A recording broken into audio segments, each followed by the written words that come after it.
I was a bit inspired by yesterday's talks. So while in the beginning, I thought it might be trite to start with a tiny bit of climate change background. So I thought we have to take a step back, and it's maybe not so trite. And so I just opened the Financial Times I opened it this morning, and I looked at headlines from the last week. And these are all from last week, so since the 11th of March.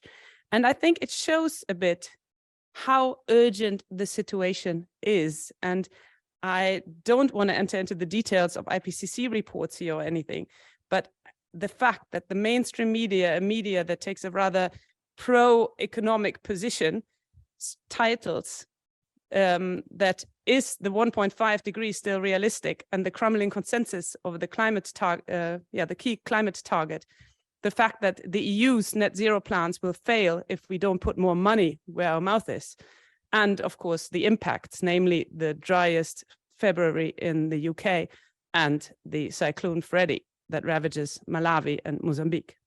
But also if you look to Europe, 20,000 deaths last year in France because of the heat waves. If we look at the Ahrtal in flooding, if we want to stay in Germany, more people died than at the wall. But we discuss, of course, the death at the wall that separated Germany much more often than the death in the Ahrtal. If you have any doubts about the difference between the 1.5 and the 2 degrees, I would like to point you at the summary of the special report from 2018. So if it sounds like 0.5 degrees makes no difference, this is the document to refer to. It does make a difference in terms of damages, and it makes a difference in terms of death. So I think in that context, and also maybe in light of the fact that at the moment the world turns to the COP in Dubai this year, led by Sultan Al Jaber. So we're looking at actually the president of Abu Dhabi's state oil company to keep us online for 1.5 degrees. It is a dire situation. And that is the only thing I wanted to say at the beginning of my presentation, because much of what we have looked at in the past fascinating 1.5 days is really extremely important, also in this context, and extremely important on its own right. But we haven't gone to the meta level so much so far. And so when I listened yesterday to the death tolls from air pollution, I thought I need to also remind us of the importance of climate change in that context. And one more thing I want to also relate to yesterday's discussions in any event, and that's the question of politics behind that. So on the one hand, we have, of course, reluctant political action. So we have, you can say, structural political failures to take the necessary concrete actions to stay on track for the 1.5 degrees. And on the other hand, we have an increasing share of the population that feels reasonable anxiety and that takes actions within and outside the law. So we have increasing numbers of highway blockages. We have an increasing number of people throwing food at art. We have situations where people consciously break the law because they feel that in the ordinary channels of influence, they are not heard. Next to that, of course, we have the growing apathy. So the situation that people focus on their private sphere, fail to engage in politics because they feel politics will not change anything. And here, I think the best illustration is the Don't Look Up movie that we had with Leonardo DiCaprio. A situation that we sometimes maybe even catch ourselves to rely on, to say, I really can't stand another line of headlines from the Financial Times of the sort I showed on the previous slide. So I will turn to my private sphere. And in that context, I think we should place the question of the breakdown of trust that we also discussed yesterday. Breakdown of trust if the EU fails to deliver on its promises in the context of the Green Deal. So that a tiny bit as the background. Now I get to the more legal part of my presentation. Urgenda. Urgenda, decided in 2015, 18, and 19, really is the big bang of climate litigation. It is the judgment in which, for the first time, a court ordered a state to generally reduce its emissions, the emissions on its territory. And I will get to that at some point. Now we have something like 73 cases that follow Urgenda, so that take exactly that position.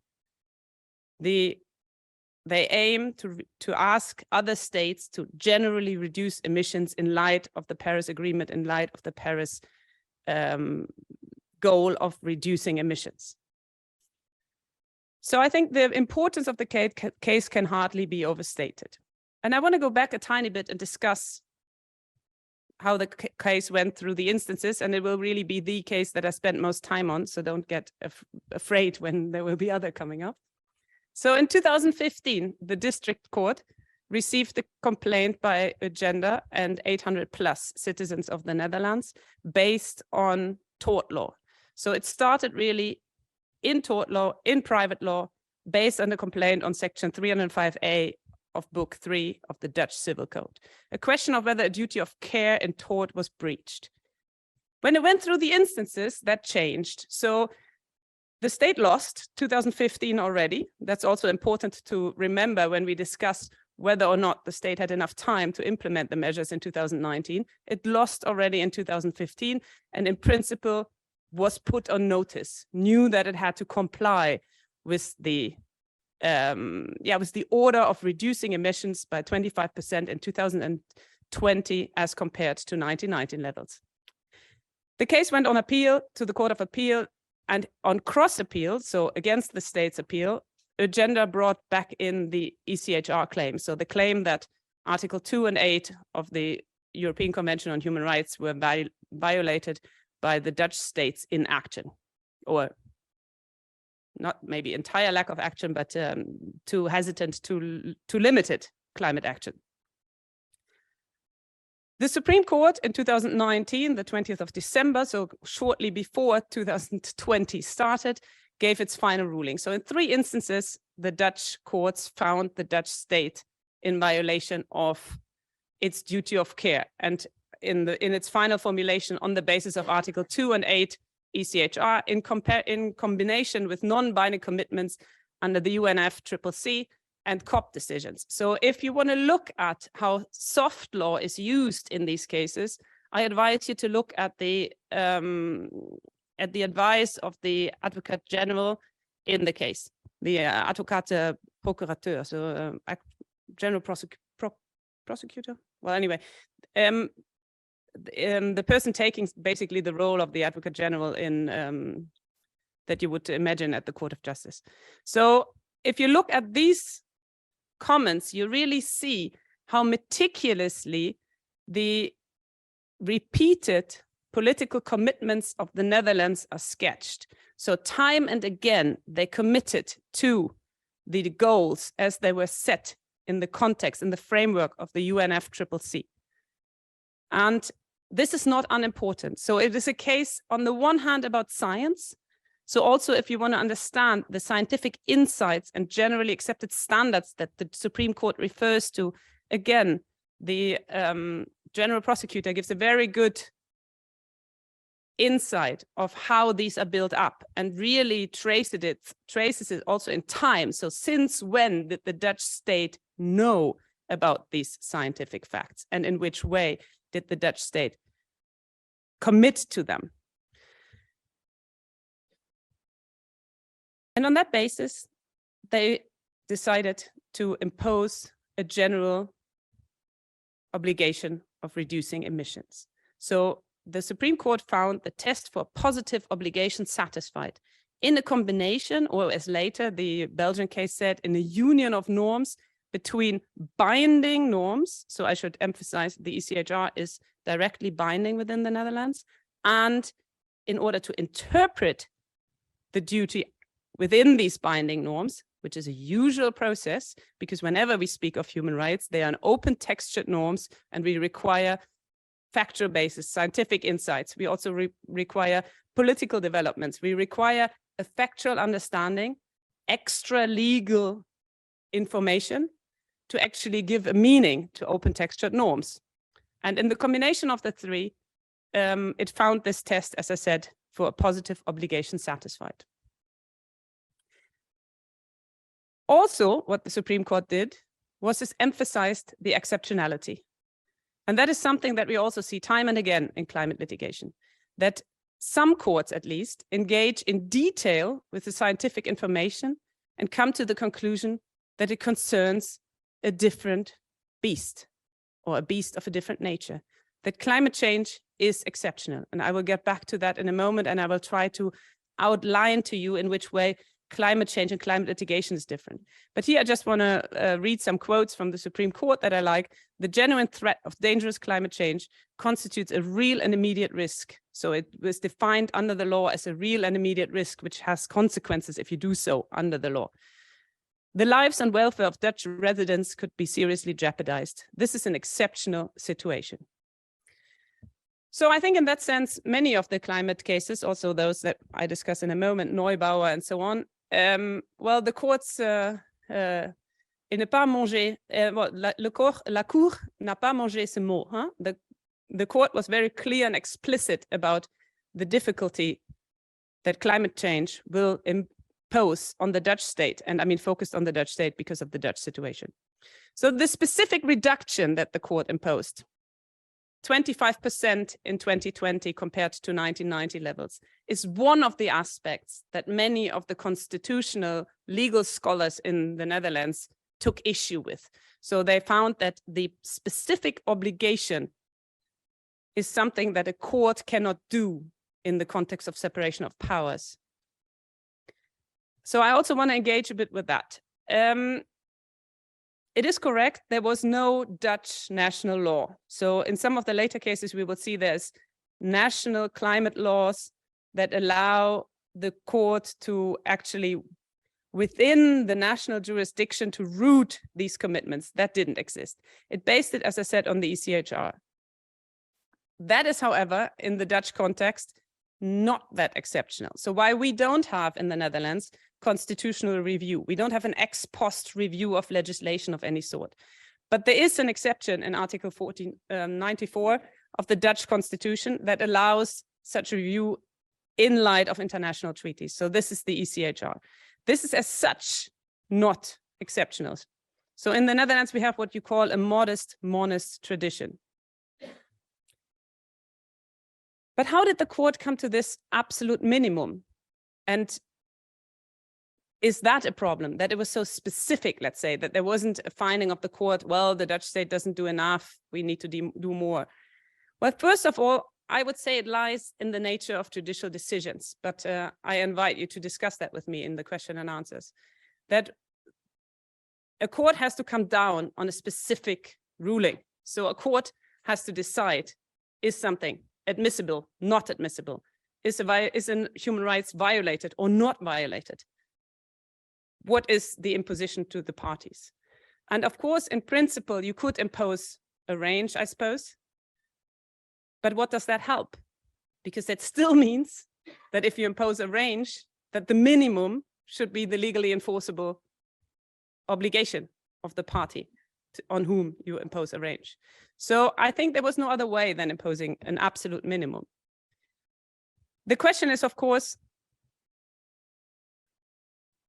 how did the court get there? And I think that is maybe a moment that I want to pause by and look at. So while the Supreme Court said that a higher level of reduction would have been more desirable or would have been better in the light of the evidence, it came down on these 25% because there's a box in assessment report 4 of the IPCC of 2007 that detailed the 25 to 40% as the reduction range that Annex 1 countries have to comply with.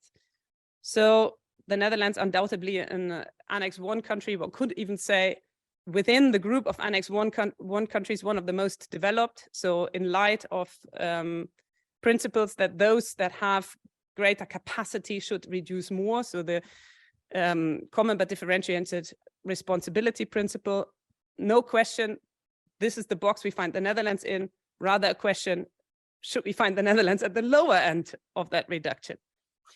Maybe a word on why assessment report 4, because also sometimes some people have also criticized that. Assessment report 4 was issued in 2007. So one could say even in 2015, we had newer assessment reports. Well, assessment report 4 speaks to 2020, and the case concerned 2020, and not as assessment report 5, 2030. So that is again a criticism that was regularly voiced, that I think is simply, if you read the facts, if you read the IPCC reports, it's obvious that the court engages with the IPCC report that speaks to the year that the court was asked to respond to. And as I said, 25 to 40%. And the point is that the assessment report 4 in general leaves no scientific doubt on what is necessary to reach the political goal of 1.5 degrees. It's a combination of a political goal, which is not a scientific goal, of, well, at the time, 2 degrees, rather, the formulation at the time was close to 2 degrees, as better closer to 1.5 degrees. Since Glasgow, we know it's really 1.5 degrees, so I will just refer to 1.5 degrees, despite the fact that in the Urgenda case, 2 degrees was still the objective. So what we see in assessment report 4 is that we have scientific certainty, what is needed in terms of probability, of course, of reaching a certain goal. So this is the probabilistic science that we will also talk about in a moment, but it's not uncertain what we need to do. Actually, what the IPCC report does in detail is detail what parts per million lead to a certain level of warming, at least in probable connection. It is not one-on-one, but there is a direct connection that the report sets out. So all one can say is that, if anything, the IPCC report is conservative in its evaluations of 25 to 40 degrees. And it has actually stand corrected in the meantime, the assessment report 4. So old science, if you like. And maybe I want to take half a second to say where the IPCC reports come from and how we should read them, because the question is, of course, should we read them only as science? And this is something that I think is a too limited view on the IPCC reports. So if we look at the mandate of the IPCC, consisting of 3 working groups, so working group 1, doing physical science of climate change, 2, doing impacts on adaptation and vulnerability, and 3, doing mitigation of climate change. So different aspects of it, really scientifically produced and synthesized for research, for the research community, but also summary reports and synthesis reports that are aimed at policymakers, and summaries that are actually agreed by the parties. So the IPCC is not just a scientific body, also certainly, but it depends on the product that you're looking at first. So are you looking at the full report of any of the working groups, or are you looking at the summary, or are you looking at the synthesis report? Because it's produced by different actors and for different purposes, and it has a different level of political support. So just to understand how we get to the assessment reports, the scientific side of it, it is important to emphasize that at the time it was some 600+ authors that wrote the assessment report 4. By now we have 1,000+ authors authoring the reports of the IPCC. And there's reviews at the time of the assessment report 4, some 600+ reviewers, and we had so review cycles, authors from 40 countries, and now this has all grown. So it has become even more inclusive. It's really a process in which the IPCC, as following its own mandate, tries to, for the research community, produce a high-cited scientific document that synthesizes a vast body of evolving knowledge. So it does not produce scientific information itself. That's also important to say. It is not in that sense an expert taking a view of its own, but it synthesizes what is out there, all the climate science that we can find on the topic. And saying that, as a researcher at least, you immediately understand that logically it is conservative. It is not an outlier, because it synthesizes all that's out there, which usually means in research that you are gravitating towards a mainstream position. So even in terms of research, the IPCC is not extraordinarily progressive. That's something I want to say. In addition, the mandate of the IPCC is to produce for governments accepted documents of record arising from intergovernmental processes. So that's, for example, the summary.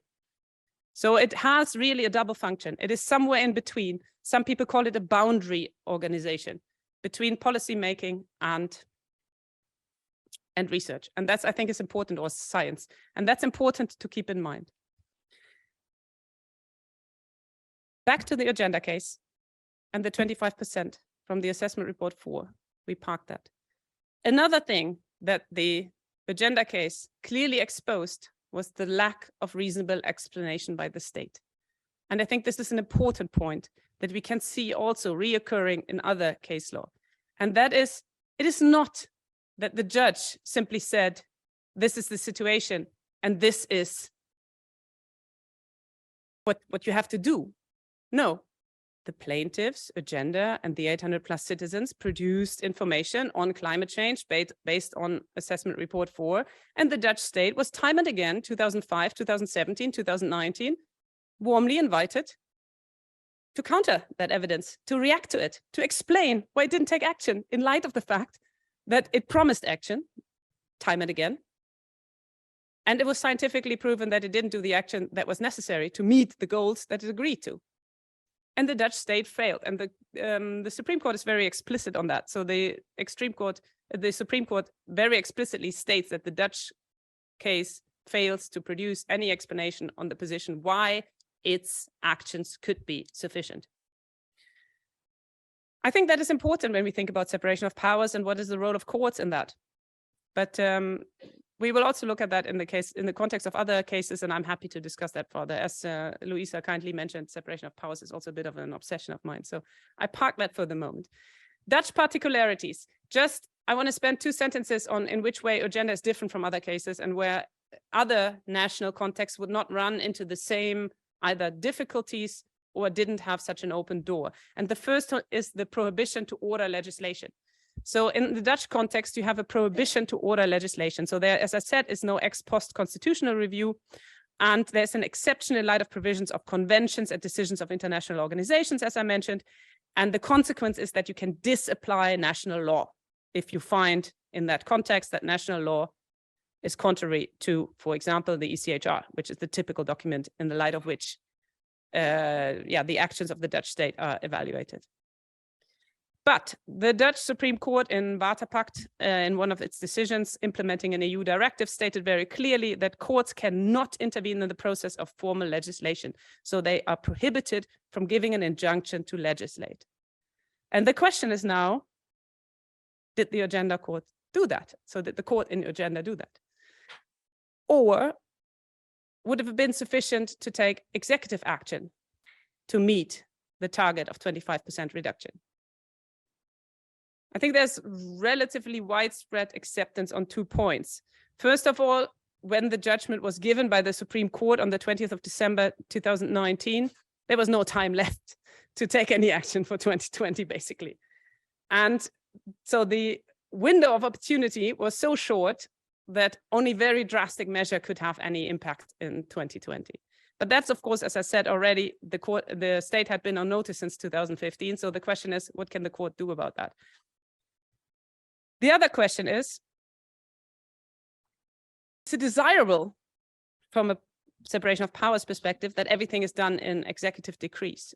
And there I would also say no. So neither maybe could the executive reach that level, at least when asked to do so in December 2019, because the drastic measures that would be required to reduce emissions by 25% in 2020 would reasonably require legislation. And also it is not desirable in a separation of powers state of law that the executive takes such drastic measures without the support and the democratic legitimacy of the legislator. However, if we look at the judgment, in substance, the court only said you have to reduce by that percentage.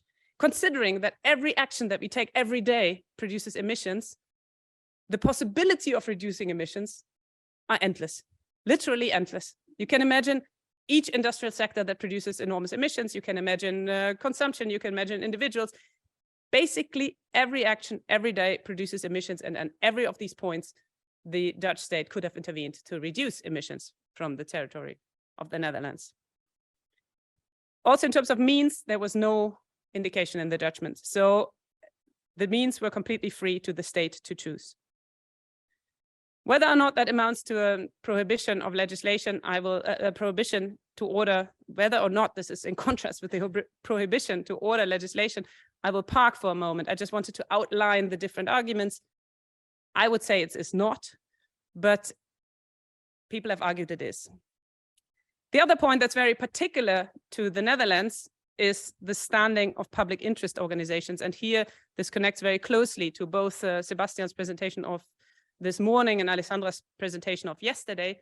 The Netherlands has a very permissive rule on standing. So public interest organizations are given standing as long as their goal connects to the lawsuit. So if whatever they're asking for in the lawsuit, whatever they're arguing is in connection with their mission, with their objective, with their own, with the constitution of the public interest organizations, they have a broad standing.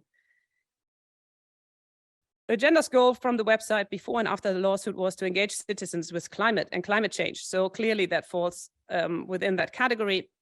This, of course, has widespread socio-political consequences if you allow public interest organizations to take these actions. And one should say that the Waterpact case that I mentioned earlier was also a case by public interest organizations. So it does intervene in politics, very far-reaching. That is the aim of strategic litigation, and that is the aim of public interest organizations.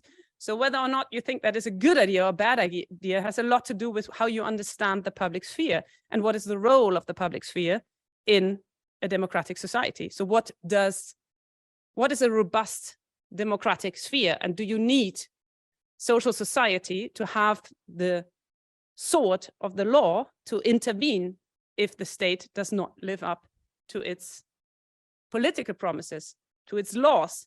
To what extent do you think we need this public interest? Or do you think that the role of the courts is to protect individual interests only? And then whose individual interests? And in that context, I think something we cannot refrain from thinking about is, of course, corporate capture. The fact that industrial actors have so much more power. They often have an individual interest. They often have an individual position. So they have much less problems with standing.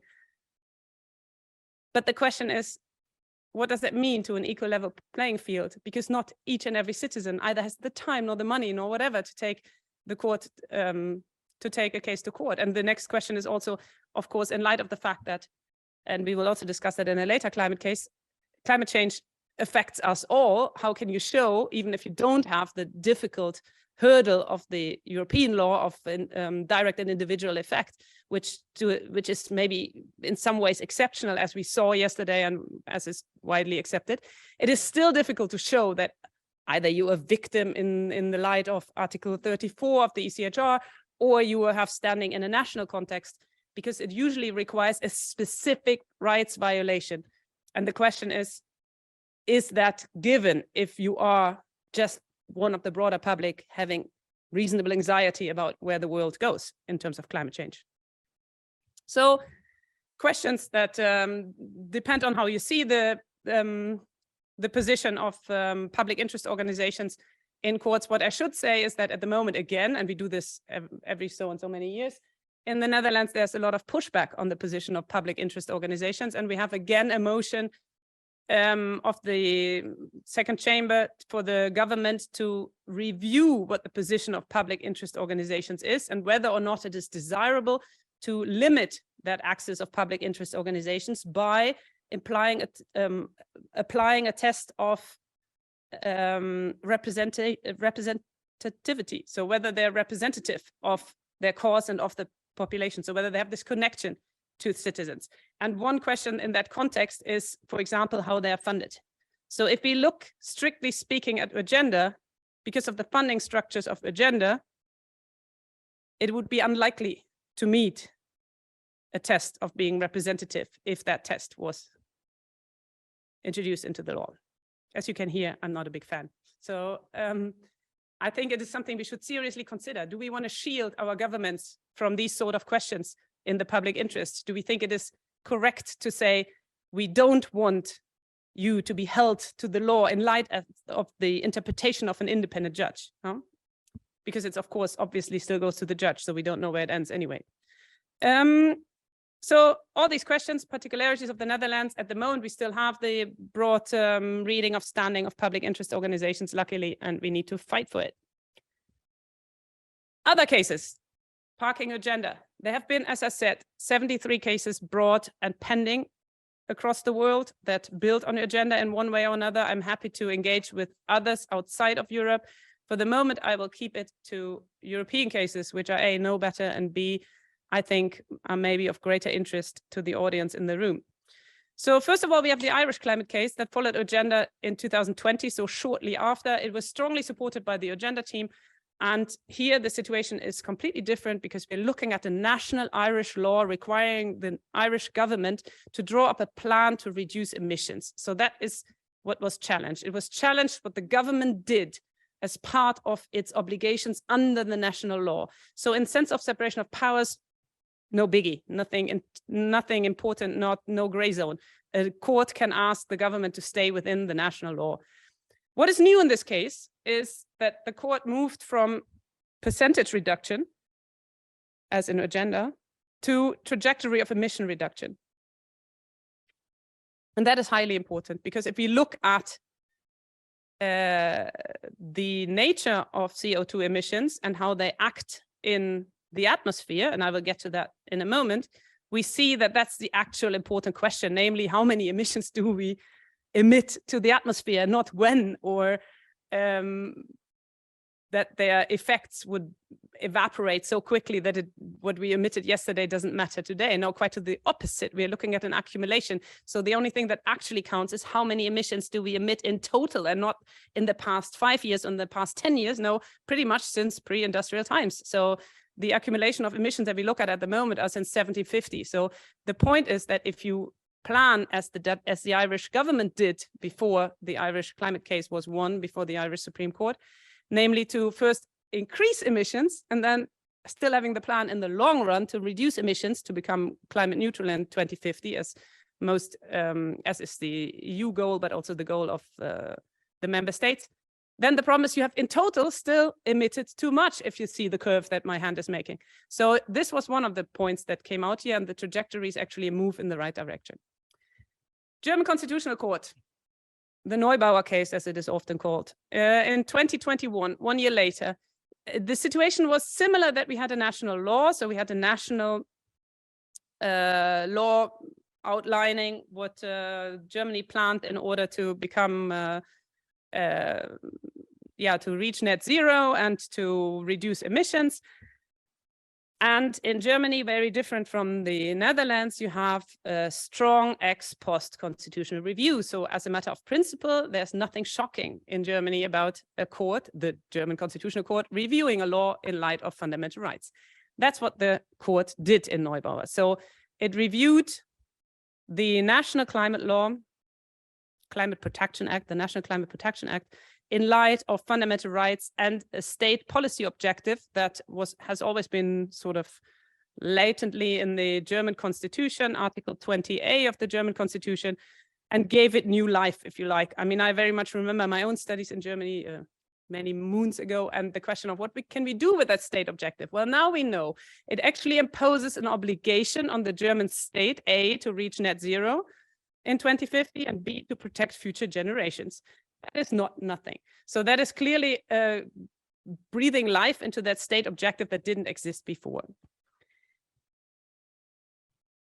Also, what the court did, and that's really, I said earlier about the trajectory in the Irish climate case, is it looked at cumulative carbon emissions in light of a national carbon budget. So the way it calculated emissions and the question of whether the German state complied with these obligations is the current way in which we look at climate change, namely carbon budgets. That is now undoubtedly the way the IPCC reasons, and that's the way we should be reasoning, because as I said, they're cumulative. So I think in that sense, that is the right way forward, and also a new way of calculating it that the German Constitutional Court was the first in that way to outline. What has, of course, been criticized in the German Constitutional Court's case is, first of all, that it is substantively very conservative. So The national climate law outlines specific measures until 2030. And the case is actually about the measures after 2030 and whether they should have to become more concrete. And the court said, yes, you have to have more specific goals and policy measures after 2030. But the fact is, of course, if you look at the measures that were introduced until 2030, there would basically be no budget left. That was also part of the argument of the court, namely that fundamental rights, and that is, I think, one of the things that is also very innovative in the judgment, but that also has been strongly criticized, is what people call the intertemporal freedom in these fundamental rights. So the fact that we need to look at the freedoms that we leave future generations if we exhaust our carbon budget today, and that there basically is no freedom left for generations after 2030 if you have to take these drastic ad hoc measures to bring emissions down. There's no political discretion left. You just have to sort of have enormous cuts, even greater than the ones we look at today. And that is the background of the reasoning, this intertemporal freedom, the idea that it's not just about the freedom of generations of today or of people living today and the freedom of today, but of current and future generations in the future, and that we need to balance that out. And that is one of the big innovations in the Neubauer case.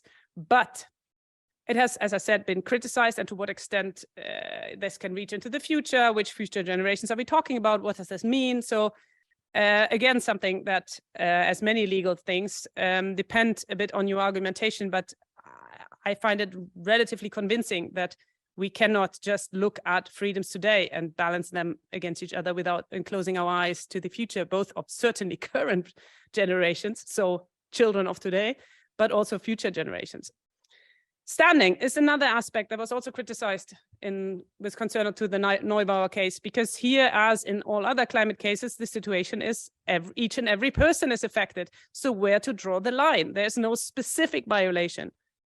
So the people bringing the young woman for the name Neubauer, but also all the other young people that brought the case, are they affected in any way different from the other persons in their generation? And that was not demonstrated or not asked to be demonstrated.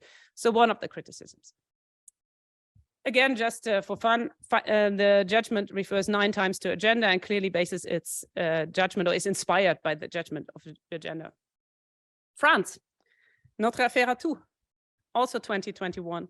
Here we had a national law with climate targets for 2030, and the case was brought for failure to act and the breach of the Paris Agreement norms based on the ECHR, the French Charter for the Environment, and general principles of law requiring action. The court established a statutory duty to act in compliance with the state's own goals. And what I also find very important in this judgment, and different from the others that we have discussed so far, a subtraction of emissions into the future. So if you fail to meet your targets now, and the court established that France failed to meet its targets by 62 million tons extra between 2015 and 2018, they had to deduct it in the years 2021 to 22 from their budget to meet their overall budget again. So if you think about that, every point you fail to meet your emissions in the past will accumulate. It almost makes you think, of the fines of the Court of Justice if you come from European law originally. So it will cause problems for you in the future if you fail to reduce your emissions as would be in line with your fair share in the past. That is completely new in this judgment.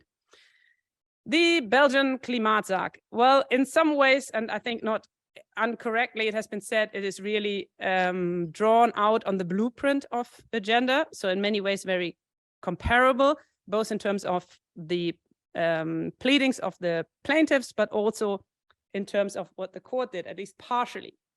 So the court found it admissible, and I should say it also paid particular attention to the Aarhus Convention, I should say, and with particular mention of our previous speaker.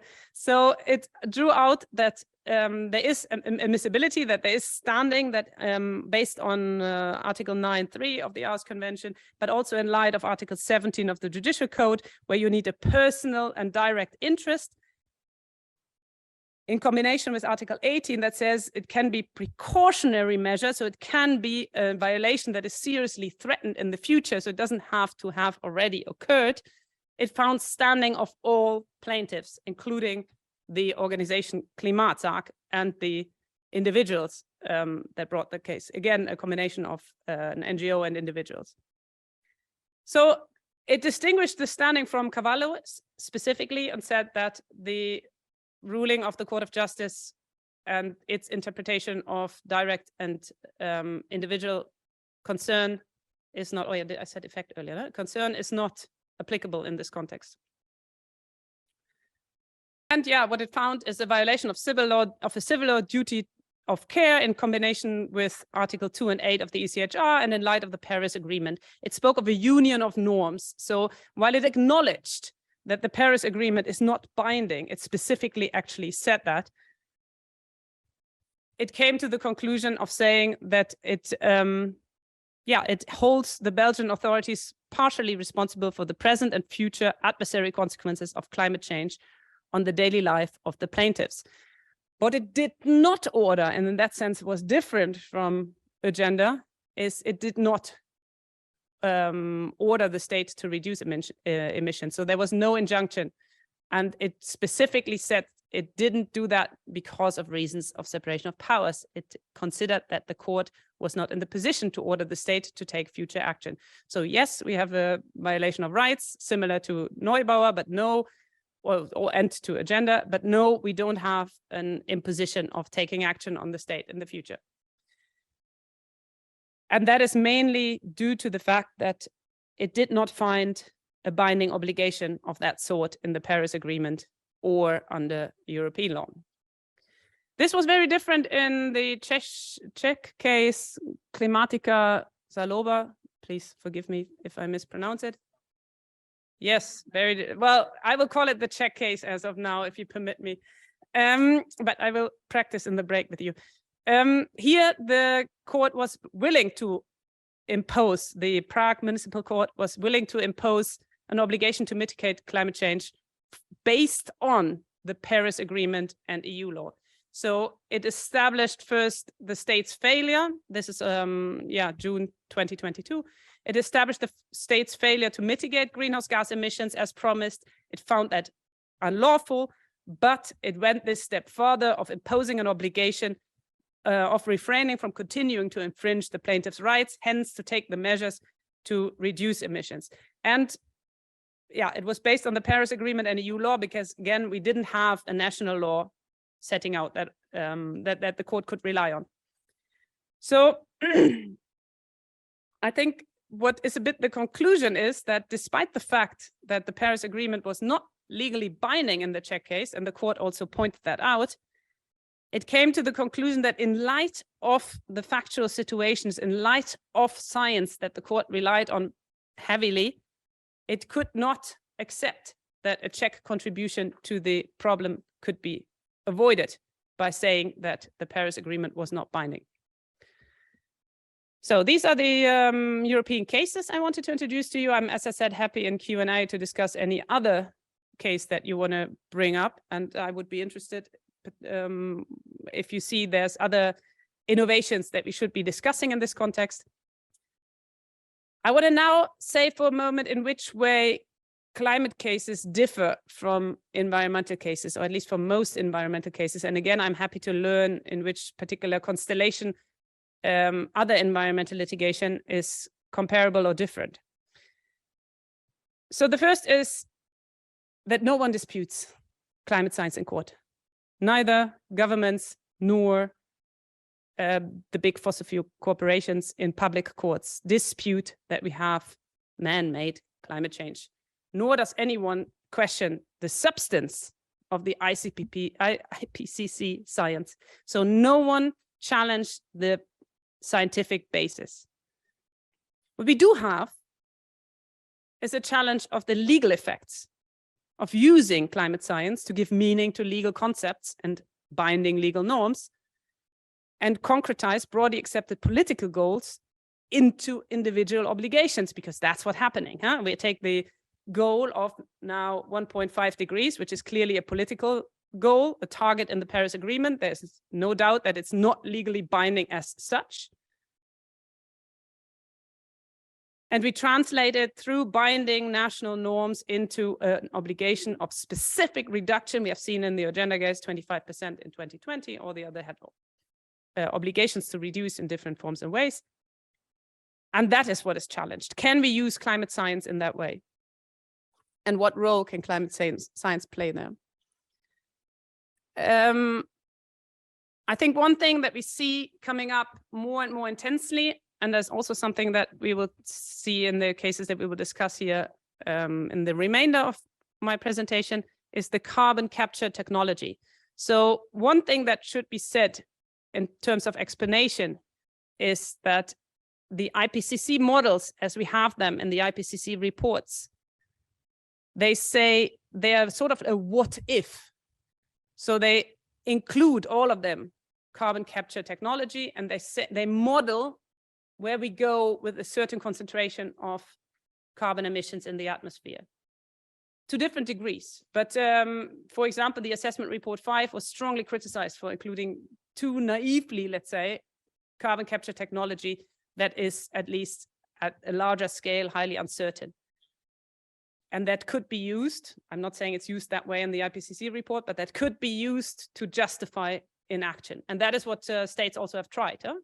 So for example, in the Irish case, the Irish government clearly referred to that they couldn't be more precise when they set out their emission reduction plan, the government following the legislative obligation. And they said so because there might be new technological developments that we can't foresee. So clearly sort of hinting at, we will find a solution to this problem in the future, leave us in peace today. The court didn't buy it, but this is something that is playing in the background, and that is also point of dispute, let's say. So while the climate science is not disputed, to what level we can rely on carbon capture technology is very disputed. And there you can make a quick comparison of Urgenda and Neubauer on the one side, where we have pages and pages on climate science and how dire the situation is and how exceptional. And if you ever feel like, as a lawyer, you feel that you want to read this with legal authority, I mean, it has touched me that a fairly conservative institution like the German Constitutional Court outlines it like this, and in that certainty. So as a lawyer, I think it feels again different if you read it through the lens of the law. And if you compare it with the Klimaatzaak in Belgium, where there was basically little attention to no attention, but little attention paid to the facts. And that was also one reason why we probably didn't end up with an injunction, because the judge did not engage with the climate science that was playing in the background and the urgency of it. And if you compare then again the Klimaatzaak with no injunction with the Czech Zaak with an injunction, where we had reliance on non-binding norms in the Paris Agreement and the general target of 55% reduction under EU law, which was not specified for Czech Republic.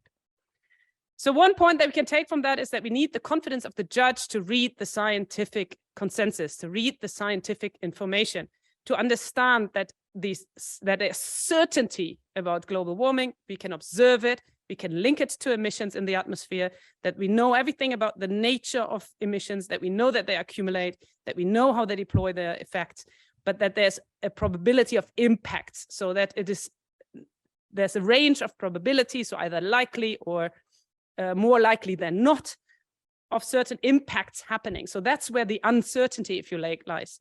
It doesn't lie in the existent, it lies in what are the specific impacts. But there again, we can only say that every report when it comes out has actually made the impacts worse.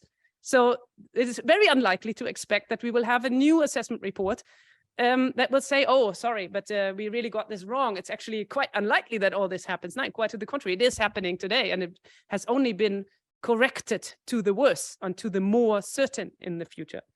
Also on attribution, so impacts, attribute and specific impacts, hence specific, what people like to call extreme weather events, but which really irritates me, because this is the weather events of today. So what we thought was extreme yesterday is normal today. Our question is, what is the extreme of today and what is the extreme of tomorrow?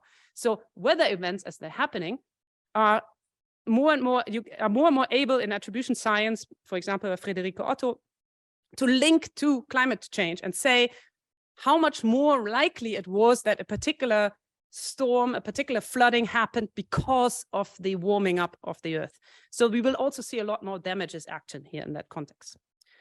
I just want to give one more quote on this, and that's Berger and Solan say this actually over environmental litigation and not climate change litigation.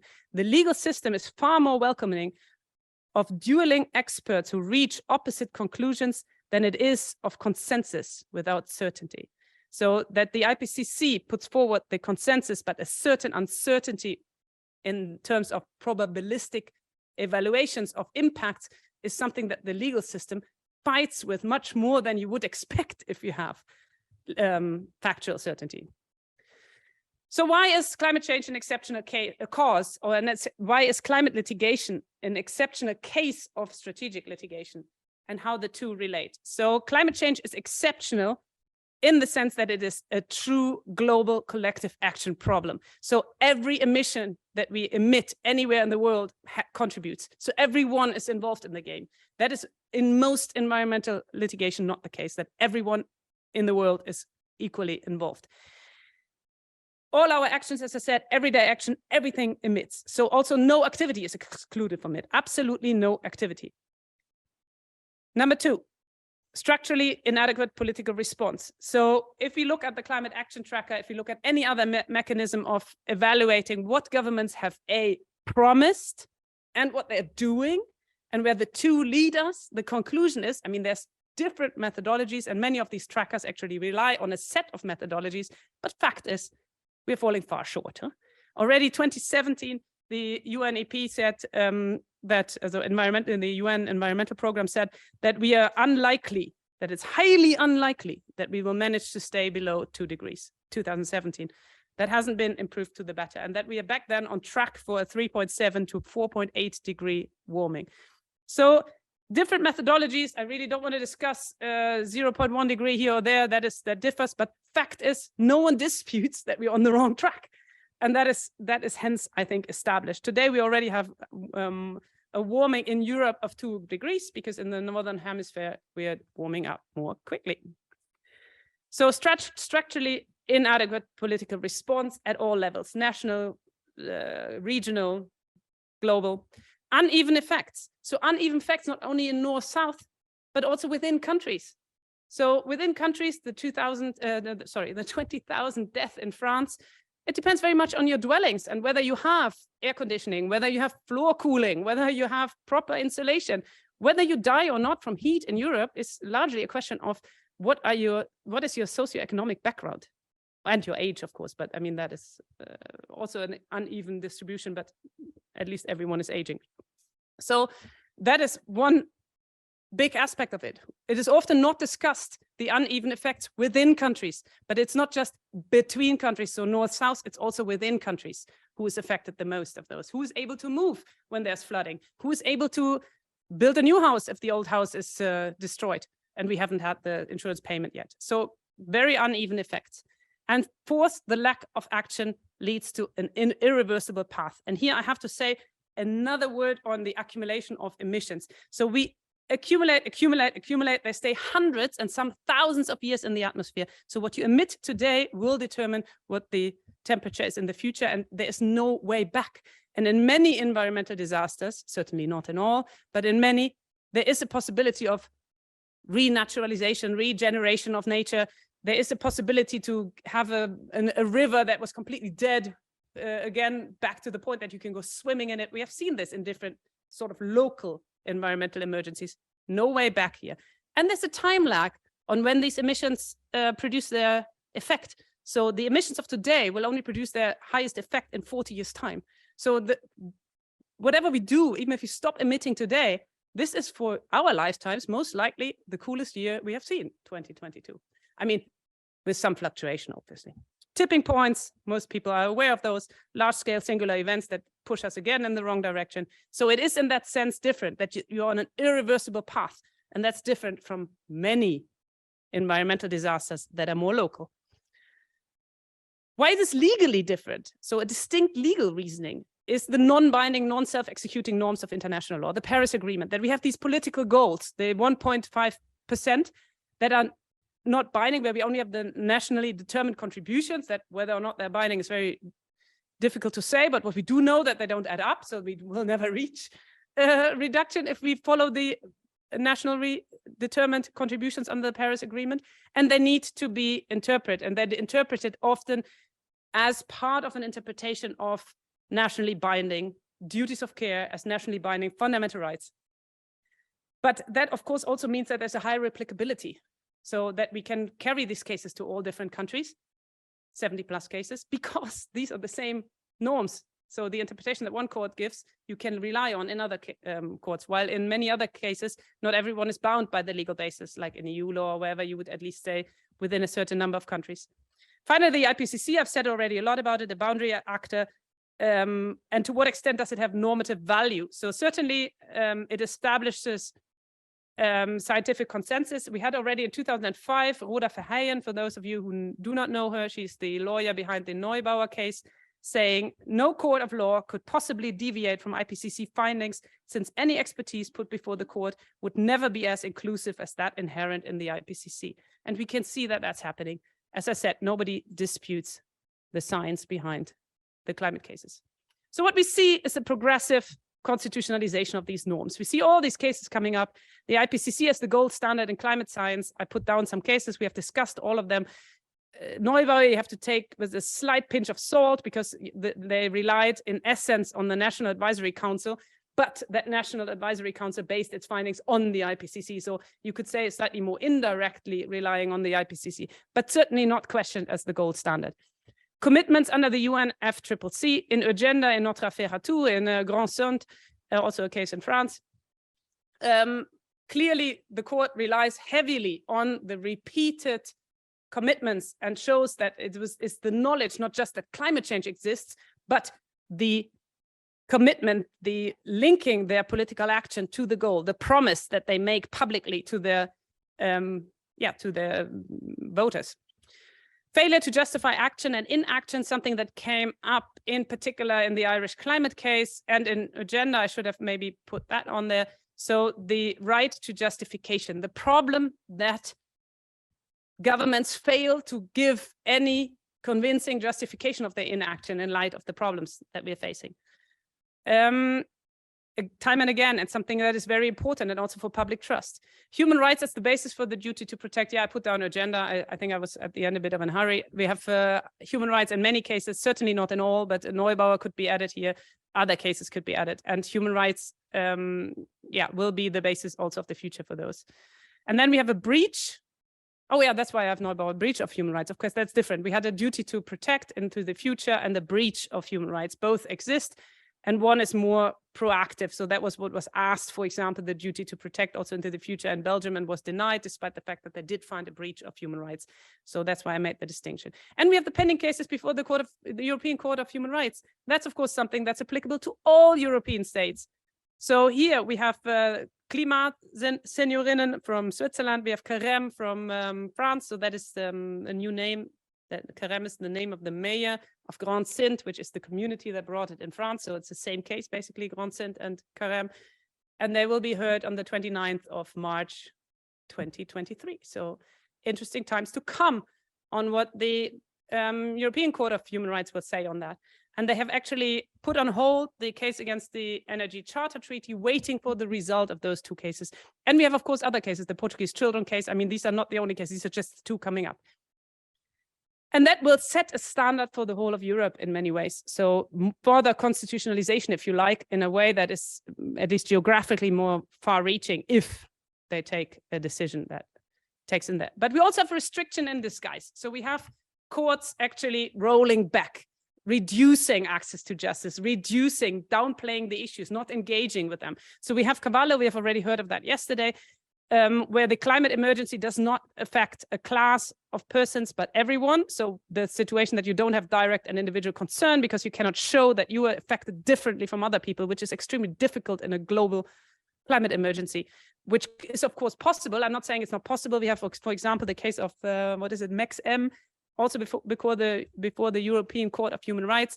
It's a young man having MS, and showing that heightened temperature above 25 degrees are extremely difficult for his mobility, and several other health issues are occurring at that level of heating. So making it very concrete for specific people who are specifically affected.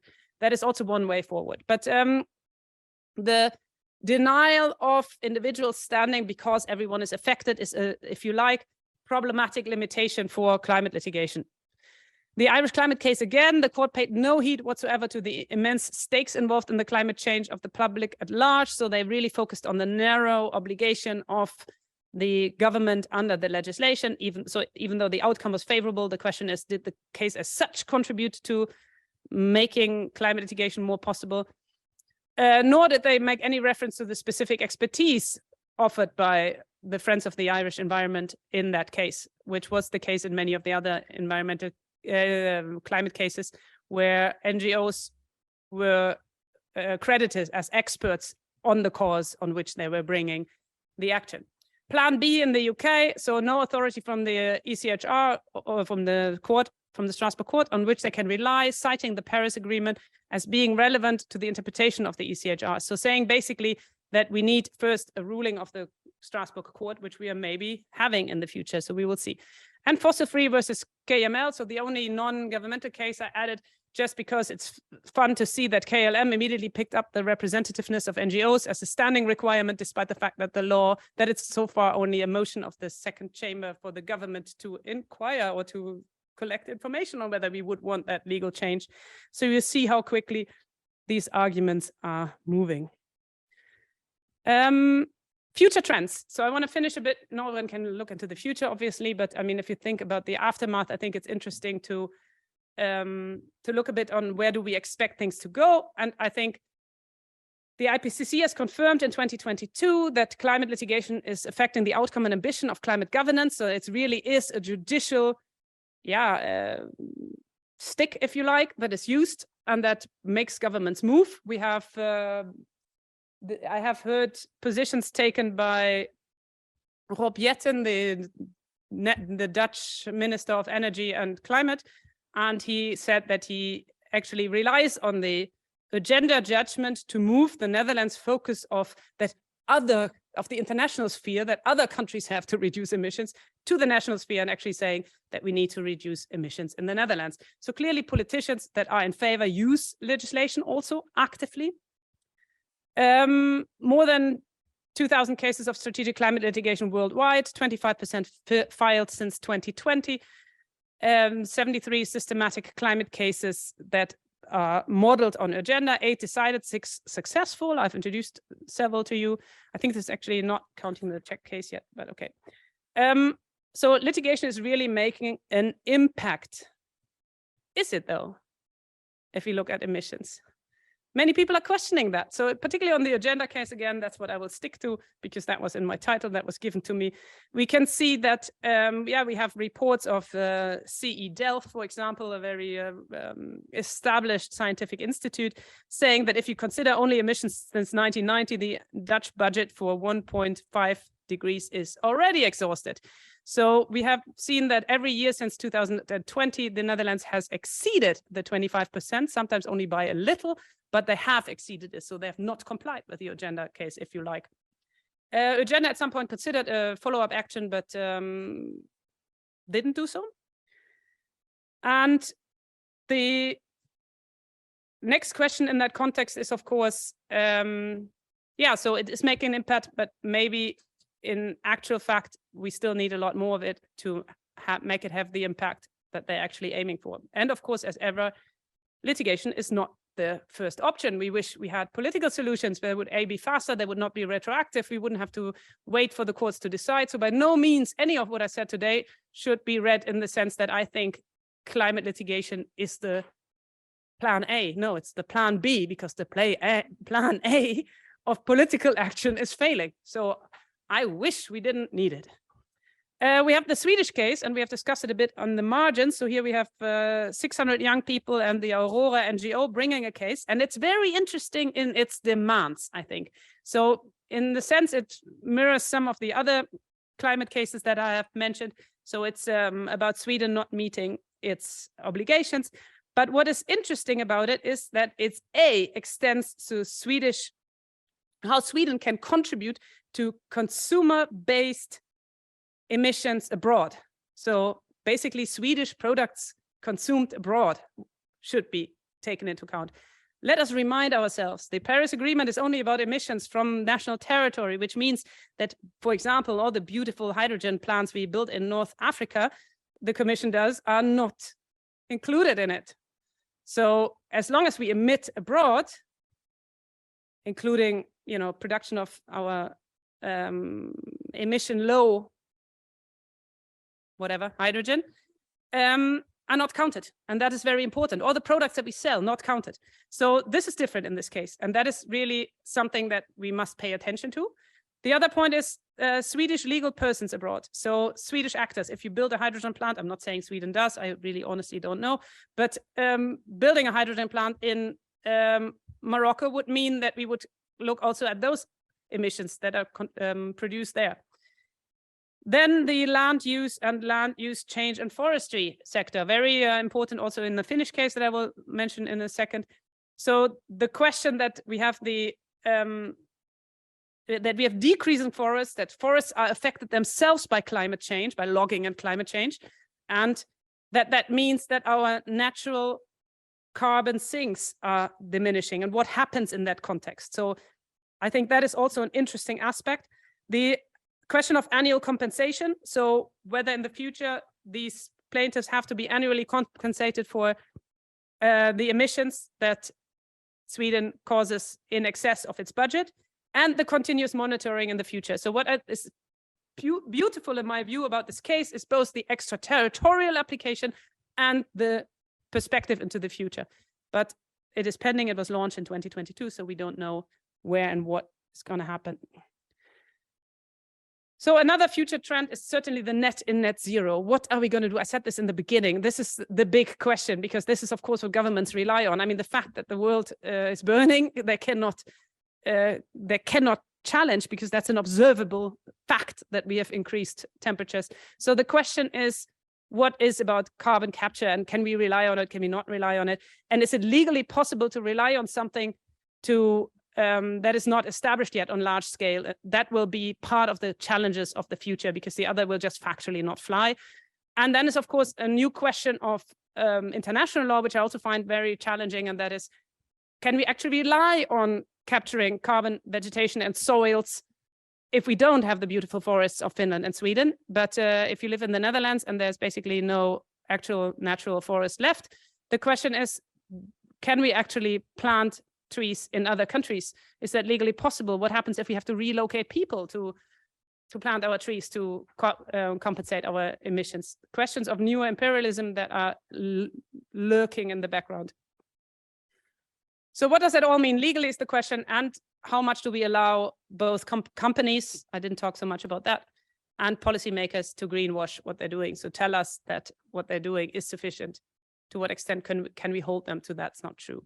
Ending on the Finnish climate case, because I find this is proving the relevance of carbon capture in the future. It's all about the re-examination of the Finnish climate goals in light of the fact that the forest natural carbon sink collapsed in 2021 due to the fact that most of the woods are in private hands. So people logged more for several reasons, and because of climate change itself, namely the extremely dry winters in which these, or summers, well, anyway, extremely dry seasons in which the trees didn't grow back as they used to grow back in terms of, in terms of quantity.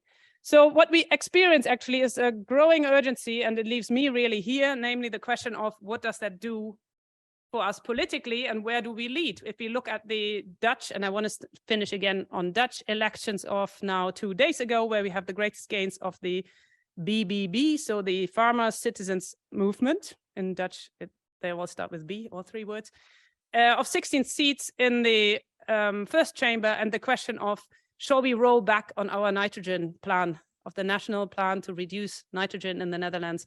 That is the first question. I was called by several media outlets this morning whether I wanted to comment on that new plan of whether we want to roll back on the nitrogen goal.